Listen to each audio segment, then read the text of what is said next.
વરાછામાં આવેલ જગદીશનગર ચોપાટીમાં નજીવી બાબતે થયેલા ઝઘડામાં એક ઈસમની ચપ્પુના ઘા મારી હત્યા કરાતા ચકચાર મચી જવા પામી હતી તો પોલીસે હત્યારાઓમાં 10 બાળ કિશોર છે જ્યારે 2ની પોલીસે ધરપકડ કરી છે। સુરતના વરાછા વિસ્તારમાં આવેલી જગદીશનગર ચોપાટીમાં 3 જેટલા યુવાનો સાથે કેટલાક અજાણ્યા ઈસમોનો ઝઘડો થયો હતો। ત્યારબાદ આ ઝઘડાની અદાવતમાં ચોપાટીની બહાર 4 યુવાનો પર ચપ્પુ, લાકડાના ફટકા સહિતથી હુમલો કરવામાં આવ્યો હતો, જેમાં એક યુવક પ્રદીપ કરિંગા ચૌધરીનું મોત નીપજ્યું હતું તો હુમલાખોરોમાં 10 કિશોરો સહિત 12 હત્યારા હોય અને વિક્રમ નામના ઈસમે મૃતકને ચપ્પુના ઘા મારતા મોતને ભેટ્યો હતો। હાલ તો વરાછા પોલીસે વિક્રમ નારાયણ સોલંકી અને ભીમ ભરત રાઠોડને ઝડપી પાડ્યા છે, જ્યારે આ મામલે વધુ તપાસ વરાછા પોલીસે હાથ ધરી છે। સુરત શહેરના વરાછા પોલીસ સ્ટેશન વિસ્તારમાં આવેલ જગદીશનગર ચોપાટી ખાતે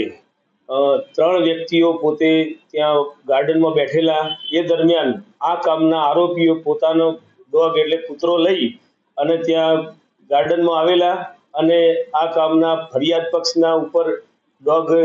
શરીર ઉપર ચડી જતા ફરિયાદ પક્ષે ના પાડતા આ બાબતે આરોપીઓ ઉશ્કેરાઈ ગયેલા અને બોલાચાલી ગાળાગાળી કરી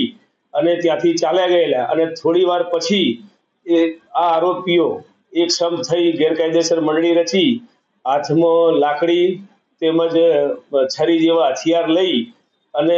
2 આરોપી તથા અન્ય 10 બાળ કિશોરો સાથે આવી